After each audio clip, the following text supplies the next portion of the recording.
Hare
Srila Prabhupada ki jai.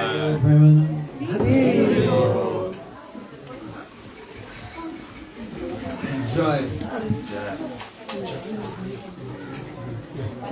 Can we move this a little?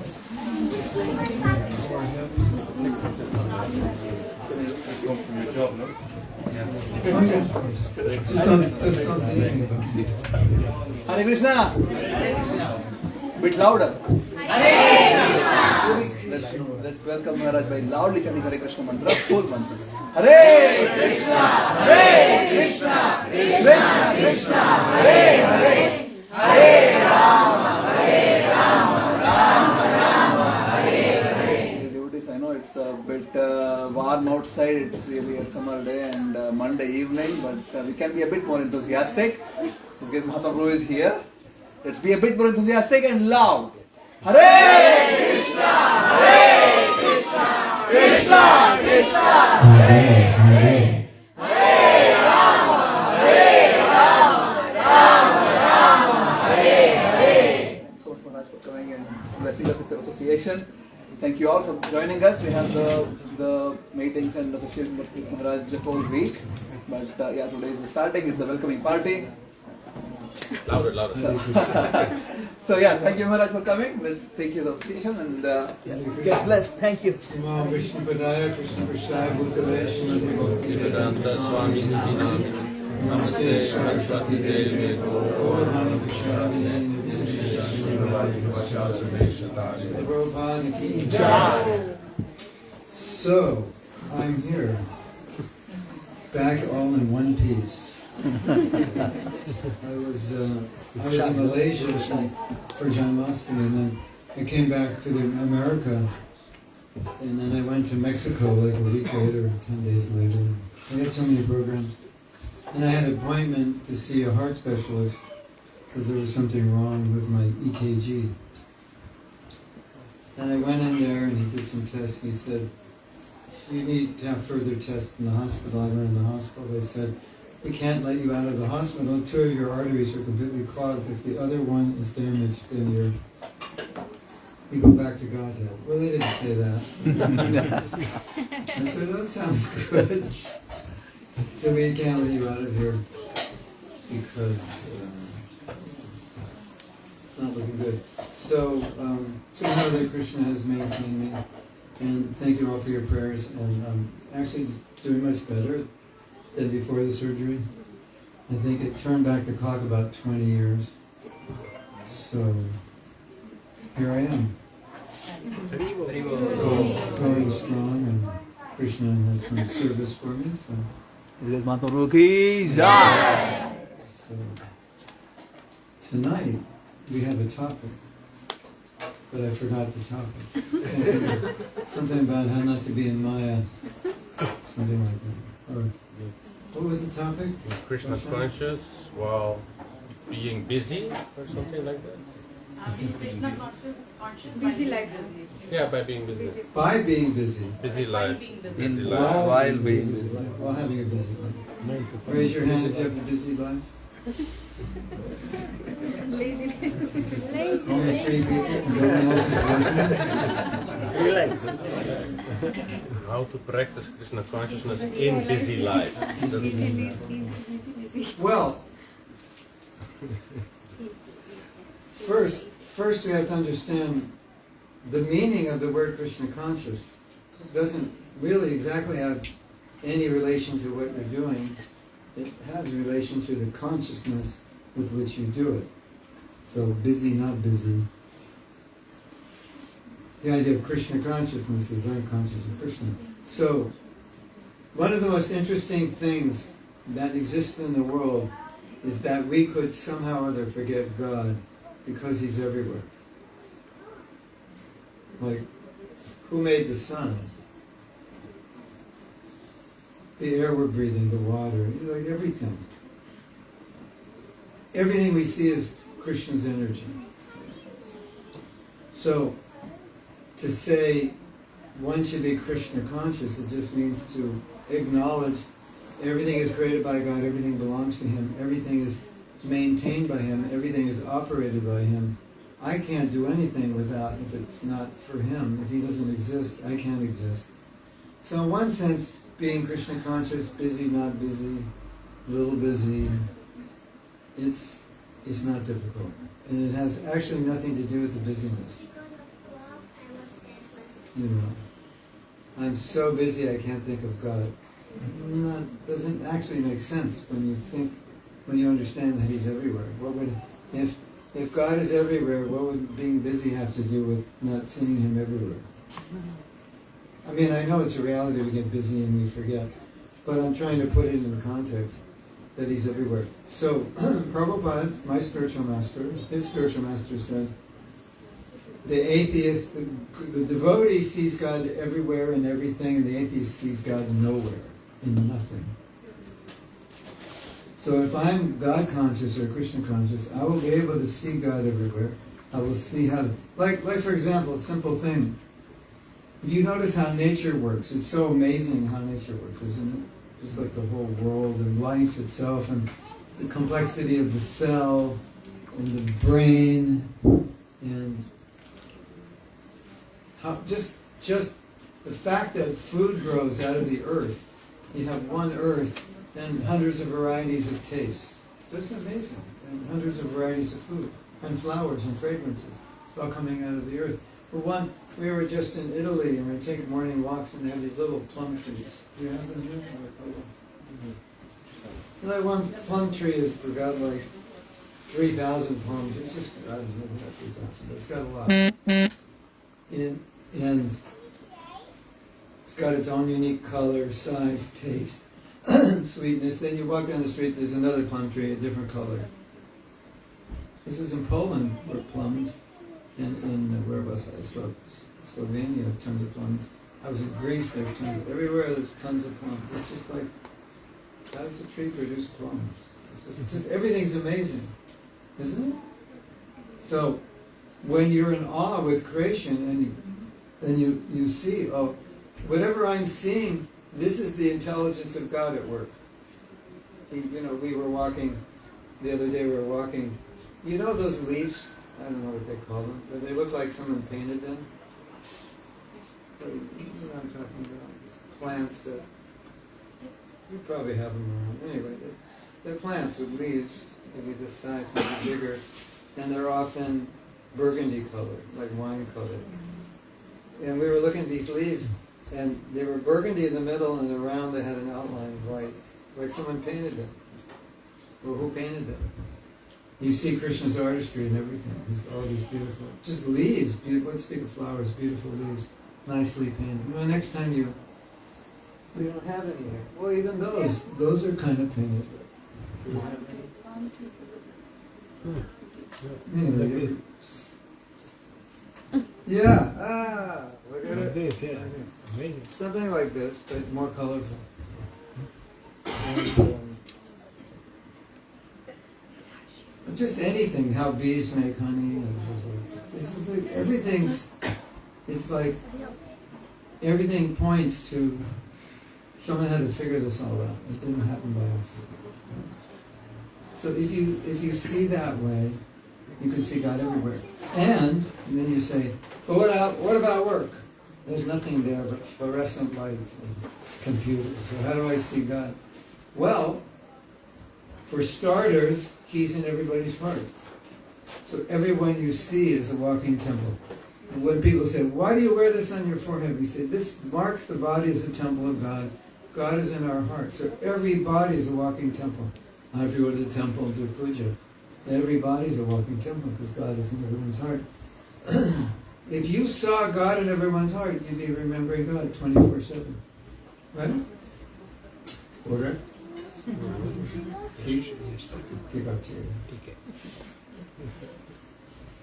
Well, it gets better. It gets better. I mean, this next one is harder, but in the Brahma Samhita, it said, Dantarastu Paramanu Charantarastam. He's in every atom, and He's in between every atom. So we can't see inside the atom, but if we could, we'd see Krishna. At least we can understand. Everything that we look at, Krishna's inside of it. So in that sense, if you see life in that way, then you'll be Krishna conscious always, because you'll see him everywhere, manifesting everywhere. One time, the devotees were with Prabhupada and they asked, Srila Prabhupada, how does a pure devotee see God everywhere? And he said, if you have children and you see their shoes, do you think of your children when you see their shoes? And everybody said yes. He said, in the same way, we see everything belongs to Krishna. This is Krishna's tree, Krishna's flower, Krishna's water, river, whatever. So everything reminds us of Krishna. So that's one idea. And then if you go to the Srimad Bhagavatam in the second canto, it gives analogies of things in nature compared to God's body. If you imagine the world was God's body, then the rivers are his veins, the sun and the moon are his eyes, the trees are the hairs on his body, like that.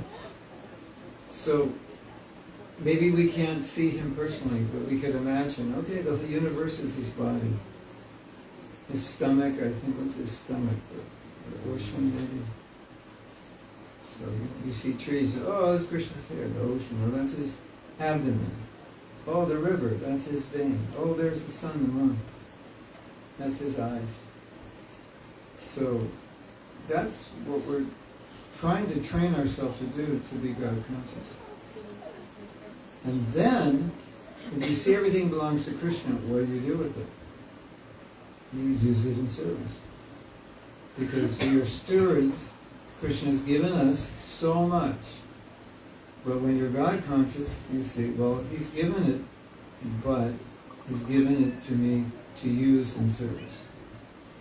When you use it in service, you remember him. When you use it in your own service, you forget him. When I use it to serve myself, that's called false ego. When I use it to serve him, it's called real ego. Real ego means I'm a servant of Krishna. False ego means I'm a servant of myself. So every time you see something and you think, oh, I could enjoy that, that's called false ego. And every time you see something that said, we could use this for service, that's called real ego. And the false ego is just putting ourselves in God's position. Everything, Krishna created so many wonderful things in this world, and it seems like he's created all these things for our enjoyment. He's actually created them for his enjoyment. He's given us all these things so we can offer it back to him, and then we'll enjoy it. So when I see something and I think, oh, this would be good for me, now I'm competing with him. When I see I can use this for him, now I'm a servant. I'm in my identity. That's who I am. I'm a soul. I'm not a body. So if you remember you're a soul and a servant, then you're good. But when you forget, then it's like, okay, now everything's for me. This world is here for me to enjoy. The world is here for God to enjoy. And the only way you can really fully enjoy it is by giving it back to him. Let's say I had $10 billion. You think I'd be much happier than I am now? I just have a better car, a better house, better shoes, better seat, better everything. Would I be happier? No guarantee I would be any happier. Have you noticed it's hard to be happy?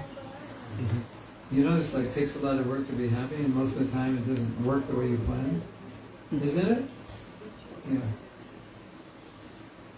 When you try to be happy and you realize it's not so easy.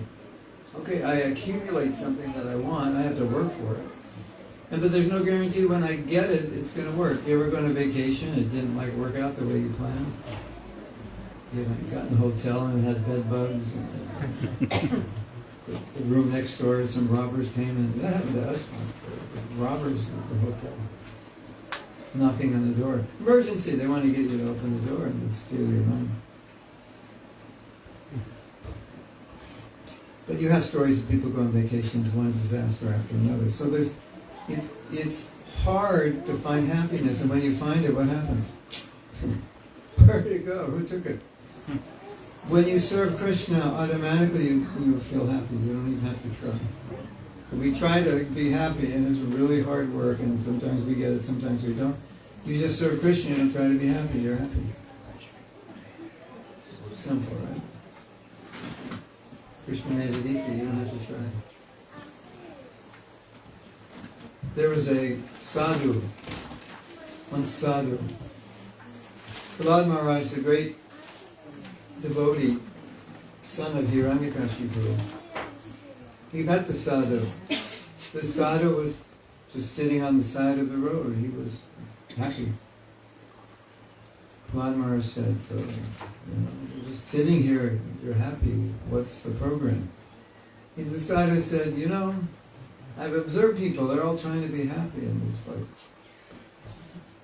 it's not happening for them. So he said, I decided to stop trying. And that's my secret. As soon as you try to be happy, you'll miss it. Stop trying, you'll get it. So there's a lot of truth to that. Of course, that would put all the psychotherapists out of business. How to be happy? Don't try. I've been trying to be happy for 1,000,000 lifetimes. I'm not doing a good job. I might as well stop trying. Maybe I'll just serve Krishna. See what happens. Right? Yes? So, being Krishna conscious, wherever you are, is not difficult. If we understand everything I just said. Then you could be very busy. But you still remember, I am a servant of Krishna, and Krishna is everywhere. And Krishna is in everything. Krishna is in everybody, in every atom. And the air I'm breathing is given to me by Krishna. Some people say, I don't know if God loves me. Well, if He didn't love you, why is He giving you air and food and water? And why is He even bothering coming to speak Bhagavad Gita? Like, there's so much evidence. So you can think about Krishna's love, how much He loves me. He gives me the Maha Mantra. It's such a blessing to have the Maha Mantra. It's the greatest blessing. If Krishna didn't love us, why would He give it to us? Right? So you can think, when you're busy, you can think how much Krishna loves you. Because He's given you so much. People say, I don't know if God loves me. Actually, there's so much proof. It's all around you all the time.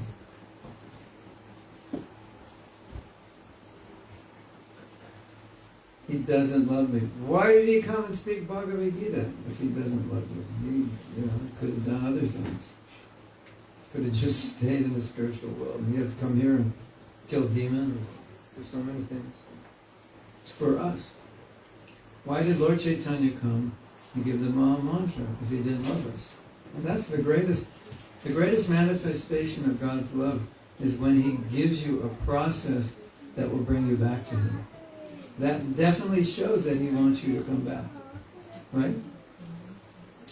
People think religion is for, bettering their material life. That's not why Krishna speaks Bhagavad Gita. So you can have a better material life. He speaks Bhagavad Gita because He wants you to come back. He misses you. We should write a song. You've been gone for so long. I'm waiting here for you. That's Krishna singing. He's waiting for you. You say, no, He's not waiting for me. If He's not waiting for you, why did He speak the Bhagavad Gita and say, come back to me? Why did He say in Bhagavad Gita, Man mana bhava mat bhakto majiji man namaskuru mame vashasi satyante prati jani priyosane? Why did He say, think of me, be my devotee, worship me, bow down to me, and you'll come to me? It's like, if He doesn't want you to come to Him, why did He say, do this and you'll come to me? And then He said, without fail you will come, and I promise. Why did He say that if He doesn't love you? Wouldn't make sense, would it? Right? Oh, I'm just saying that for fun. I don't really want you to come back. Oh, I know nobody can think of me and worship me, so I just said it for the record. No, He said it because He wants to. You can all say, wow. Wow. God wants me. That's a big wow, isn't it? God wants me. Now I'm trying to make you feel guilty, actually. Did it work? God wants you. How does that make you feel? Like, what are you doing about it?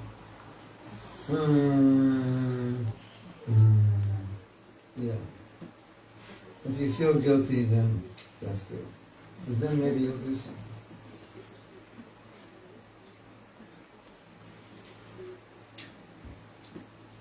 Is that okay, or do you want more?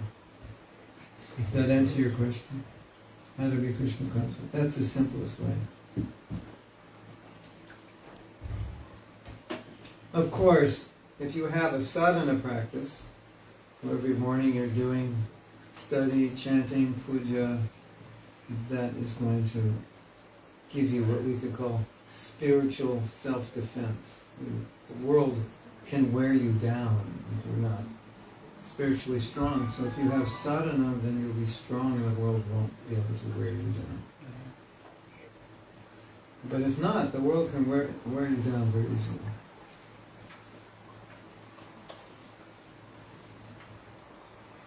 And I find it so interesting.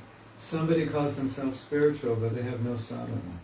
What do you do for God every day? I think of Him, okay, that's good. But actual seva and sadhana, worship, puja, these are the daily practices. That if you do, then when you go out in the world, you're much better. You're well situated. And ultimately, if you have some deep affection and connection with Krishna, like nothing in this world is not going to do much to bother you. Because if you love somebody, do you forget them when you're busy? You might forget to call them, sometimes, but you don't forget them. Right? Honey, I love you. I think of you all the time except when I'm busy. Mm-hmm. You mean you forget me when you're busy? Yeah, I forget you exist. No, that doesn't happen. So someone who's attached to Krishna, they're wandering in this world, doing so many things, they don't forget. They can't, because they're too attached. So through sadhana you build attachment. And then you're out in the world, you'll be good. Nothing's going to push you. Hare Krishna. All right, what do we do now? Another question? A sequel to that question? The next question is, but Prabhu. You know all those but questions? You give it like an hour and a half lecture, you hit every point possible, more than 360 degrees, you go 4 dimensions, you hit everything. Prabhu, I have a question, but. Why but? Everything's been explained. But Maya is so strong. Yeah, all right. When people said Maya is strong, Prabhupada's like, okay, well, be stronger. Oh, produce is so expensive. Okay, don't eat. Get a better job. You have to deal with it, right? The cost of living is going up, so all right, commit suicide. It's too expensive. So Krishna conscious is so hard. Okay, just die. Roll over and play dead. You can't do that, So it's hard, but what isn't hard? And what thing good is not hard? Everything good is hard.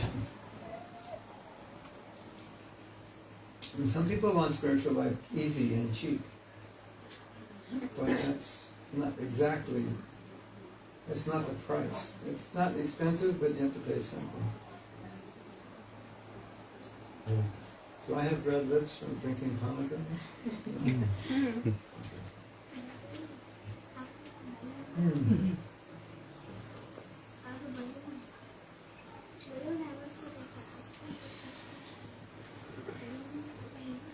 You all look like you're stunned, speechless.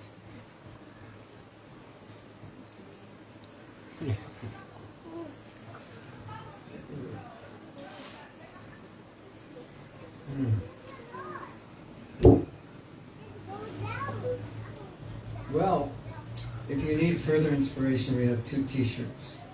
One t-shirt says, when Maya comes, run. And the other one says, say no to Maya. So she can't even get close, just say no. give her a call and say, no, she won't come. But if she sneaks in, they're so the idea is that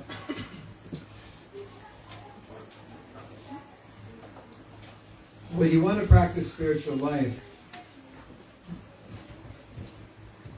you're going to have some kind of strategy, because it's not always easy. And you'll have to have some determination to say no.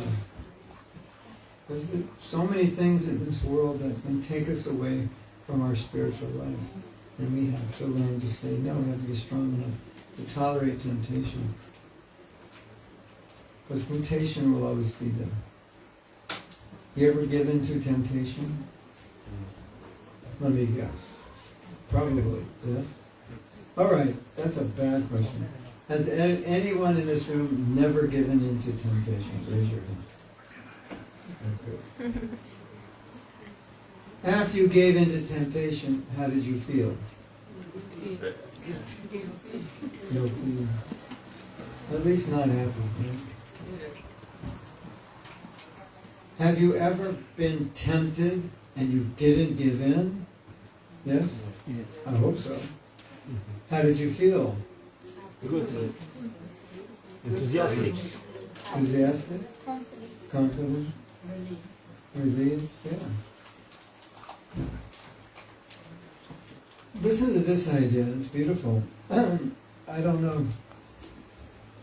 I can't remember who said this, but maybe it was one of the Goswamis. It's like, whatever obstacle you have, whatever difficulty you have on the path, you can take that difficulty and offer it to Krishna. Say, Krishna, I have this difficulty. I'm not going to engage with this offer to you. You take it. I'm not. You know. So the difficulties become a source of service because you can offer. Krishna, I see this. I'm so attached to this. I want to get it. I'll offer it to you, Krishna. I won't use it. I won't take it. That's beautiful, isn't it? I won't indulge. So when there's temptation, you might think, oh, temptation is horrible. You can think, I can offer that temptation to Krishna. Krishna, you take it. I'm not going to indulge in that. Wow, that's beautiful. And so you give up something that is enjoyable to you, but it's not good for you. And Krishna says, yes. Bonus points for you. And you feel like you just conquered the world. Yes, I didn't give you. That's a service.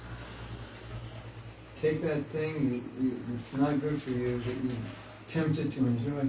Say, Krishna, I'm not going to do it. That's my saving you, I'm not going to do it. That's beautiful. And you will feel so good, and you'll feel so connected to Krishna when you do that. Because that's what people in love do. They make sacrifices. Right? The man wants to go out with his friends and whatever his friends are going to do. And his wife says, do you have to go? You know, you've been gone at work all week and we haven't spent any time together. Oh, but I really want to go. We've been planning this for months. And you finally say, for you, I won't go. That's love. You give up something you want to do. Right? In theory, at least that's what it looks like. So you can do that with Krishna. When he asks you to do something, do I have to give it up? I'd like you to. If you could, that would be good. And you do that. And that's love. Love means sacrifice. So Krishna, all these attachments are just opportunities to show Krishna you love him. Isn't that nice? All the bad things in the world are opportunities to show Krishna, I'm not going to do those things even though I want to, because it's not going to help our relationship, so I won't do it. And those opportunities are everywhere, all the time, almost constantly. Right? That's beautiful. Krishna, I love you too much to give into this temptation because I know this won't make you happy. Wow, beautiful. So all your own problems are the sources, to be the cause of your devotion. Yes? Sometimes we are afraid, if I give everything to Krishna, like what will happen to me, like I will lose myself. Yeah. Like, what's Well, there for you've that? given everything to everybody else, and how's that working for you? Yeah. Give everything to your country, husband and wife, your dog, your parents. I mean, not saying you shouldn't, but that's not working. Okay, you want to do something? Would you like to do something you've never done before? Does that sound exciting? Never done it in any lifetime. You've never done it. This could be your first lifetime. Would you like to try it? You've never done this before. It's going to be so fun.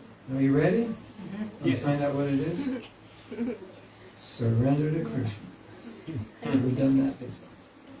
Surrender. You've surrendered everything else, but not that. So try this life, try that. See if it works. Here's the way to look at this. Srila Prabhupada said surrender can only happen where there's love. Surrender is a byproduct of love. What do you give yourself to? You give yourself to things you love, right? So if you love Krishna, you surrender automatically. So surrender should not be something like, oh, I can't do it, it's so hard. It should be something you do naturally out of love. But it's important to understand, because surrender comes out of love. Whatever you love, you will surrender to. When I was young, I loved playing guitar. 2 to 3 hours a day, 366 days a year. I never missed a day. Like it maybe once in my life, before I became a devotee, I missed a day playing guitar. So you could say I was surrendered to guitar. Because I loved it, I was engaged with it. And anything you love, you're pretty much controlled by it and surrender to it, right? You know how much money you could spend on guitars? When you get a really good one? You could spend a bit. I mean, you know, good guitars, 2,000 or 3,000, but you could spend more.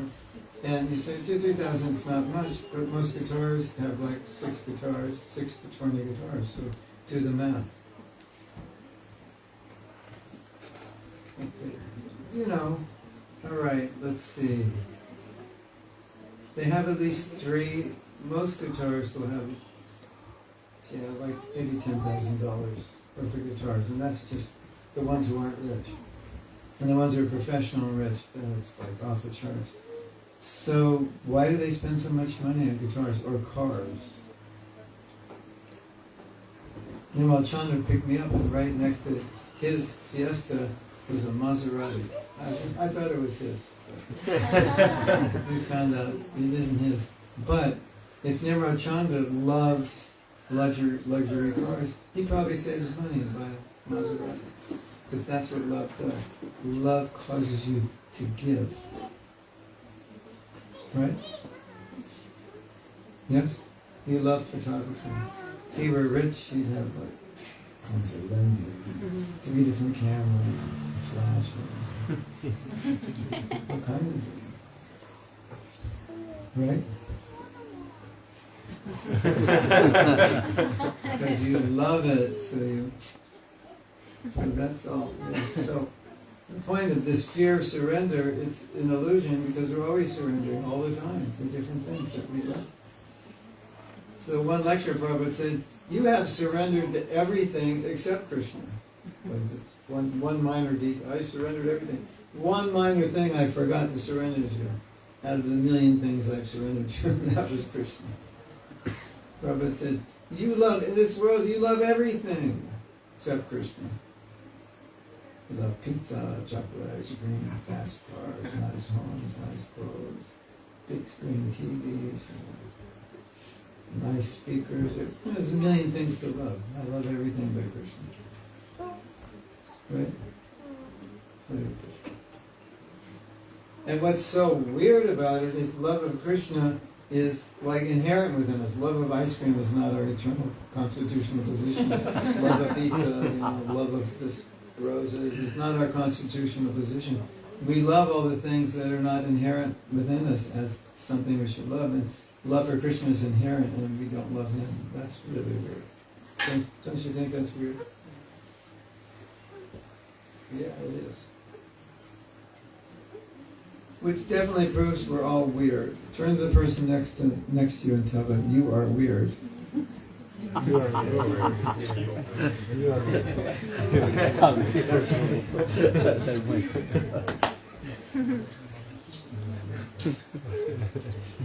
The only thing that only love inherent in our heart is love of Krishna, but we love everything else but Krishna. That's weird.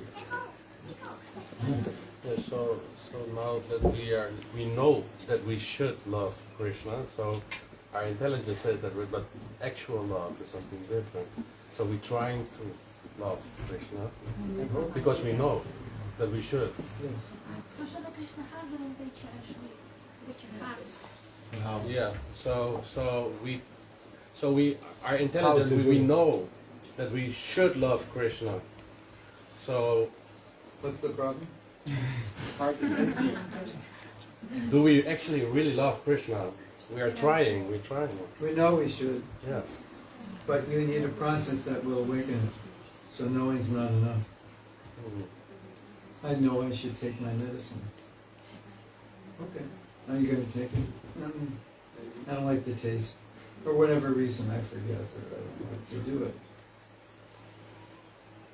So, in spiritual life, you understand with your head, and then you have to act in a way that practically applies what you understand in some regulated practice.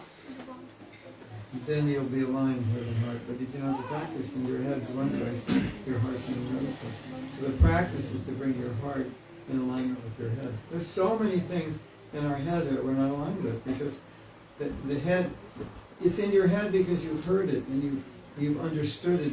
So it's a spiritual goal, it's a spiritual principle. But you have your conditioning, which is the exact opposite. So it's like pulling you. Right? You have to take what's in your head and put it into practice so that conditioning aligns with it. Otherwise, like, for example, if you're trying to be Krishna conscious or practice spiritual life, you want to be humble. You ask any devotee, would you like to be humble? They'll all say yeah. And then you ask them, do you like it when people glorify you? And they'll all say yeah. Right? So how, if I want to be humble, why is it that I like being glorified?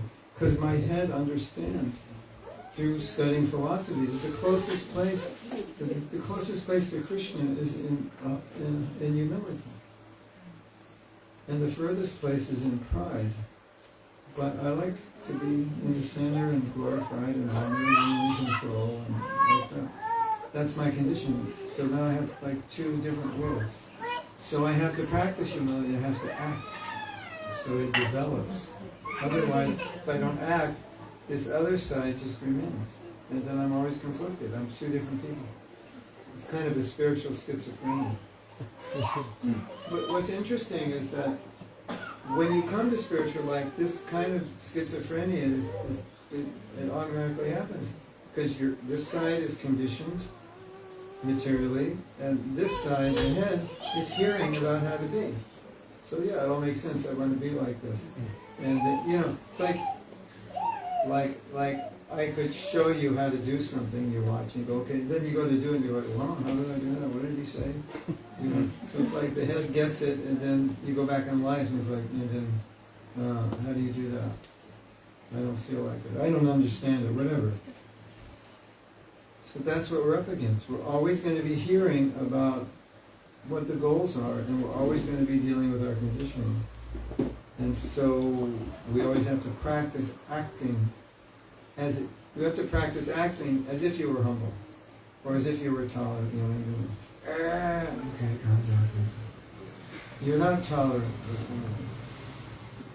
You're going to work on it, and then by practicing, you actually become tolerant. And when you become tolerant, now you're aligned. Your head and your actions are one. But if your head and your actions are different, you're going to suffer. Isn't it? If you know what to do and you don't practice it, it's pretty painful. Because you're doing it and then your mind's going, oh no, I shouldn't be doing it. You ever eat something and you have this little conversation? I shouldn't be eating it. Well, it's just once in a while. It's not that bad. It's only 400 pounds of sugar in this diet, in this Coca-Cola or whatever.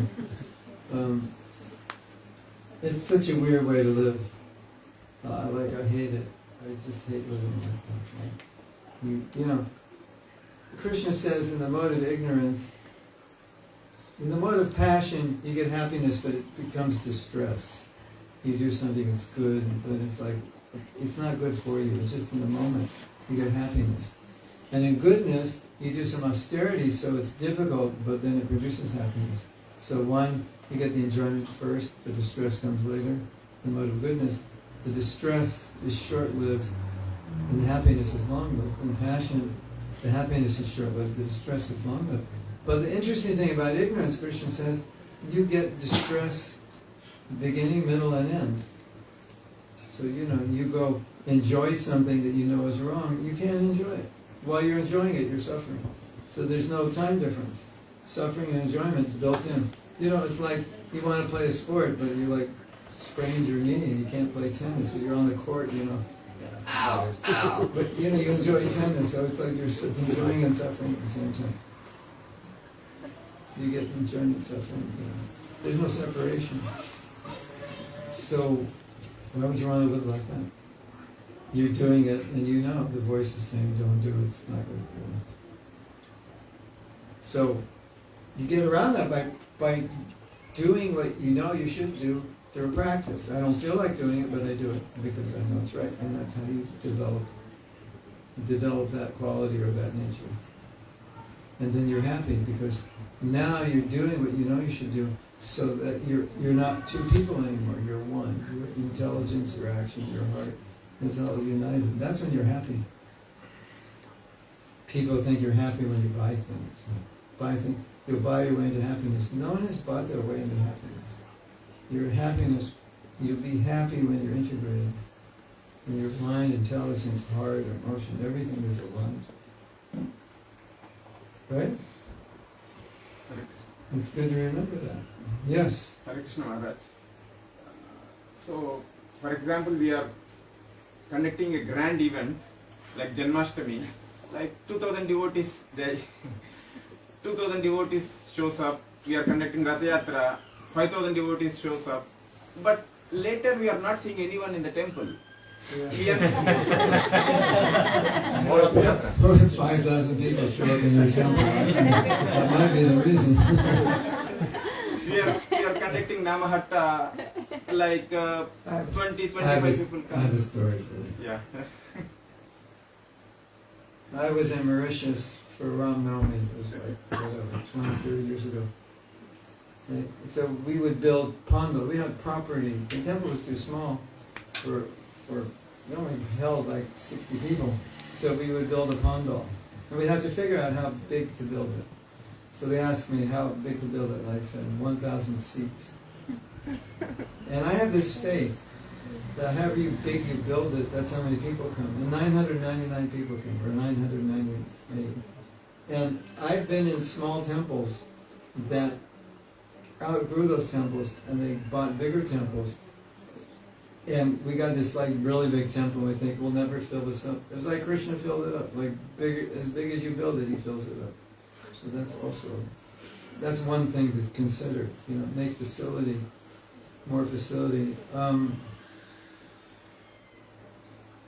Second thing is, you have to have a reason for people to come. What are they going to come back for?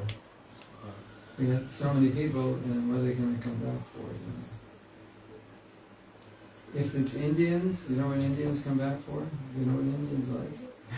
Indians like to be with those who are successful. So whoever has the biggest, best looking temple, that's where they go.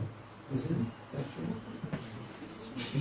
Whoever's going to build the biggest temple, biggest, best, most beautiful, most prestigious temple, all the Indians will go that because that's prestige for them. They want to be part of something successful. I mean, I've seen this in other places.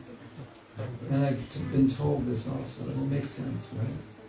If you can go to some little storefront, or you can go to a big palace, you feel like more important going to a better temple. So that's also consideration, but also consideration, what will they do when they come? What do you have for them? That's there. And then follow up, contact. so they know what's going on. You know what they did in Calcutta? This is so good. Calcutta has Rath Yatra. I think it goes on for a week or two. Has anyone been to the Calcutta Rath Yatra? I think it goes on at least a week. So they have the Rath Yatra, but then they have festivities. And I think they do this every year. Every year they inaugurate some kind of course, either course or intro course or something. And at Rath Yatra they sign up people for the course. Maybe a small fee, because if people sign up and they don't pay, then they don't all come. There's 1 million people come to Rath Yatra, so they sign up like 3,000, 5,000 people for their courses. So that's also something, you know, something practical. And if you want the parents, I have a secret. You want to hear it? Yeah. Do courses for children and tell the parents, when your children take the course, you, in the next room, we give you the course because you need to know what they're learning. And so they'll learn everything the kids learn, and they'll learn everything about Krishna consciousness that they didn't know. So they can model and understand what the kids have learned. So that's a way to get parents who want their kids to get some of the culture, but they themselves are not that interested. Now they'll become interested because they have to learn what the kids are learning. I think that's, I never, I guess I did think of, I thought that it would be good for the kids if the parents knew, and then I thought, oh, but then they'll all learn. At least in my experience, parents like their kids to learn, but they don't want to learn so much. Not always. That's a way to learn. Anyway, Prabhupada said you just strain your brain, figure out how to do it. Of course, you worship every demigod under the sun, then you'll get so many people. But we don't want to do that.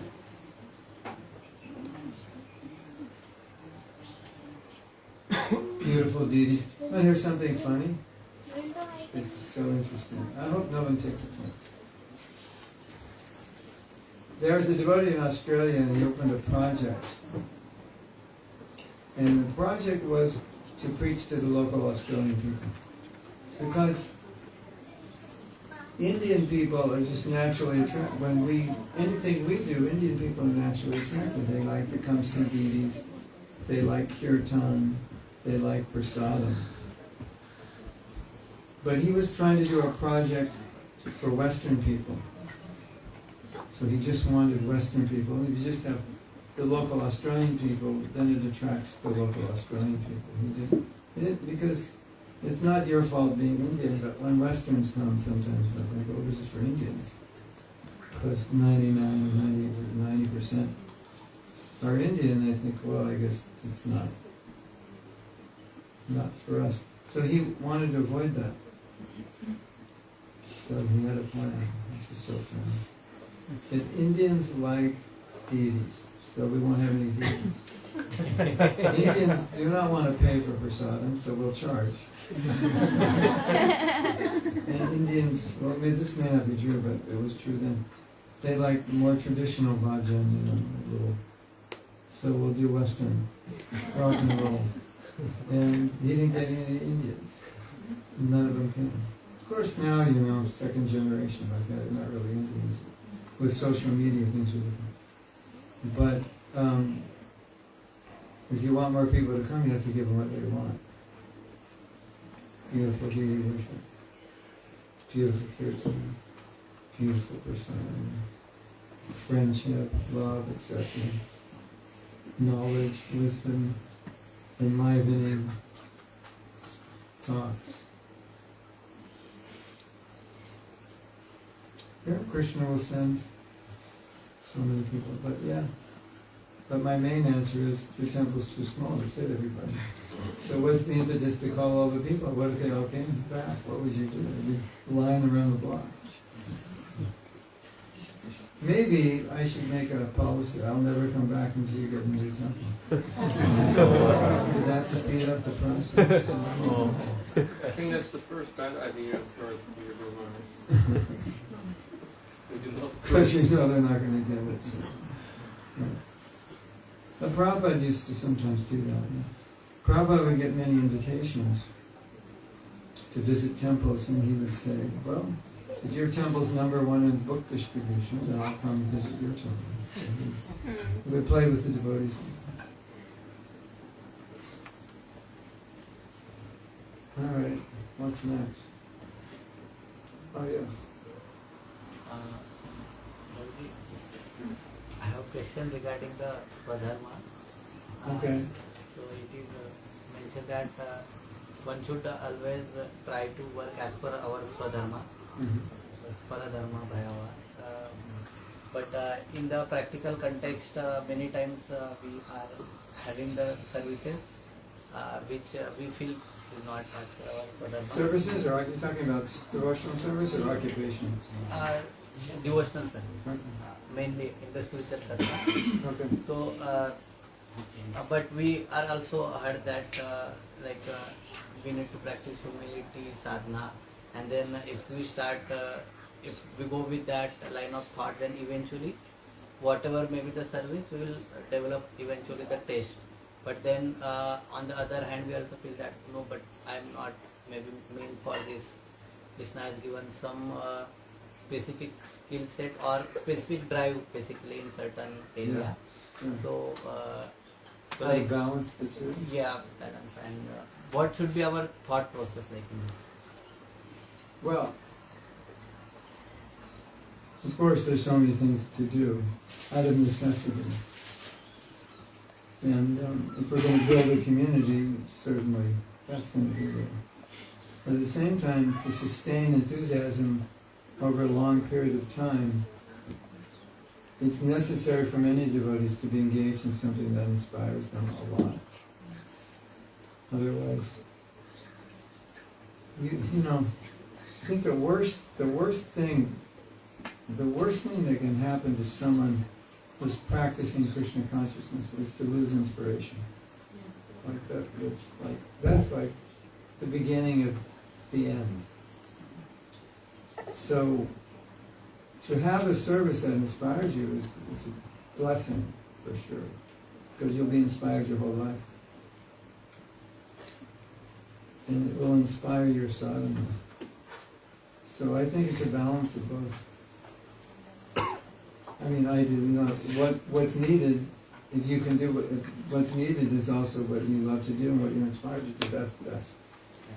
And in terms of, I've seen a mistake in management because we have projects, so we need certain things done, and it may be such that everyone's pushed to do just a few things, but not everyone's inspired by it. So the morale can go down, whereas you can kind of adjust your projects to facilitate people's service, and maybe they go a little different direction because it's the best for keeping enthusiasm. And there's also, you know, at certain stages of your devotional service, it's good to do things. You know, it's good to clean some pots. You know, it's good to, you know, have it on your CV. You know, when I was a new bhakta, I cleaned pots, and I cleaned the toilet, you know, and I swept the temple, and that's all very blissful and purifying. So I always say to everyone, I would just be cautious to not lose enthusiasm. Especially if you're doing a service which is, you just find it difficult and not inspiring. You can do it, but doing it like the rest of your life, that could be a problem. And some people, anything they do, they're inspired. It's Krishna consciousness, it's service. But, and also the other thing is, if you have some specific talents you could use, then you should use them for the spreading of Krishna consciousness. So that would be a great loss if you didn't use them. We need you to clean the pots. Yeah, but I'm a physicist. I could, you know, defeat Darwin. We have a devotee named Sadaputa. He was like genius scientist, and they just put him in the kitchen to do pots. Until somebody said, hey, you know, get someone else to do pots. He can do things no one else can do. So that's there also. But he did pots. He was okay. at least for a while. So, it depends on the situation you're in. But, like the Chowpatty temple, as far as I understand, it didn't start with like this is what we're going to do and funnel everybody into it. It started more organically, building naturally, so we could everyone could be nourished spiritually and inspired, and then from that, so many services came. So you don't want a movement of uninspired people. That's for sure. Sometimes we feel that like we are a bit selfish of thinking of our own interest and not thinking of the. Well, I can give you another selfish thought. Prabhupada asked all of us to go back to Godhead in this lifetime. That's pretty selfish. So if you have to make a decision which is going to affect whether you can go back to Godhead or not, you have to make the decision that's going to help you. And sometimes that decision is to do a certain service that will inspire you. I mean, there are times Prabhupada said it doesn't even matter what service you do. The service isn't for Krishna, it's for you. To keep you engaged, to keep you out of trouble, to keep you inspired. And one time Prabhupada said, all these big temple projects we have in India, that was just to keep the devotees busy. And the big devotees want to manage big things. So I gave them big things to manage. He said, otherwise we don't need all of this. I mean, that's one angle, it's not the only angle, obviously. But it is important to recognize that Prabhupada did say that this service is more for us. So I wouldn't sacrifice myself in the name of selflessness at the cost of going away from Krishna consciousness, because I'm not inspired. And I have a vision of what I want to do, and I never get to do it. That's not good. Maybe now's not the time to do it, maybe in the future. But if you're building up projects and you're engaging people and you only have a few things, then what about all the other people who are not suited to do that or don't want to do it? That's a problem.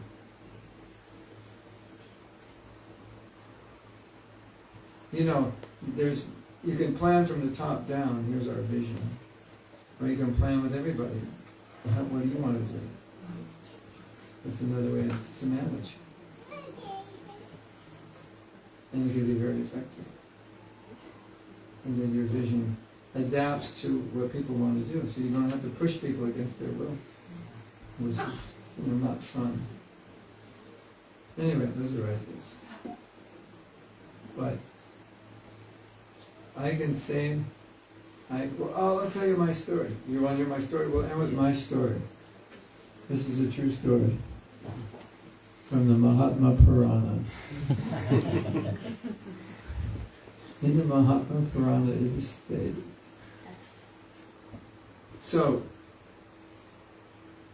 Which canto? 19th canto.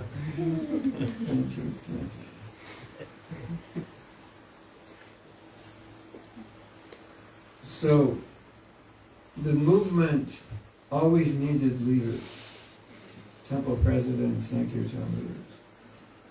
So my whole beginning of devotional service was always temple president, Sankirtan leader. And I don't mind being a leader, but I don't like to manage a million things. I'm more a teacher.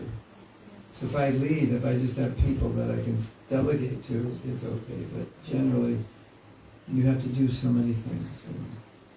So I was a manager from 1970 to about 1996 or something. In pretty much. I mean, I was teaching also, but always somehow that I was managing. And I never lasted more than 2 years in management. If you ask me to take over this temple, I'll get out my calendar and say, on this date I'll be fried, burnt and toasted. Because I knew it from experience. It was 2 years. And that happened for like 25 years, like every 2 years, new service. But I was just going for temple president, sankirtan leader, temple president. And then at some point, and then I moved to India, and I joined the VIHE, which was an educational institution, and I started teaching, which is always what I wanted to do. I joined that in 1996. So how many years is that? That's 29? 30. How many years? 29. So, from shifting every 2 years to 29 years solid and going strong to the end of my life, because this is my nature. So it helps me be, it helps, I'm like so enthusiastic. I'm actually working on 4 books right now. I mean, I have ghostwriters. Working on 4 books, that's crazy, right? And we're always doing, just did 3 retreats in a row. It's like crazy, but that's what people say, don't you get tired? I go, no, I get more energy. You're teaching all day, from you go to Mangalarji, you teach all day, don't you get tired? I go, no, I get tired when I run a temple. I get tired when I have to look at financial records. So look what it's done for me. And it's something which is beneficial for the devotees because I can do it well. That's why I like to do it. So I don't see anything wrong with that. Now, if the whole GBC is saying, Mahatma Das, you have to do this, you have to take over this town, then I might do it. But I would say, okay, for 2 years. Because I know, you want someone for 2 years, I'm your man. But that's not something I would want to do my whole life. And if you look at devotees like your Guru Maharaj, he was GBC, but what did he do? He was always preaching because that's his nature, his Brahman. So even though he surrendered to that service, how does he do it? He does it as a Brahman because that's his nature. How else can he do it? Right? Hare Krishna. We should have kirtan or prasadam or what? Kirtan. Kirtan. Kirtan. Kirtan. Yes, you can. Okay.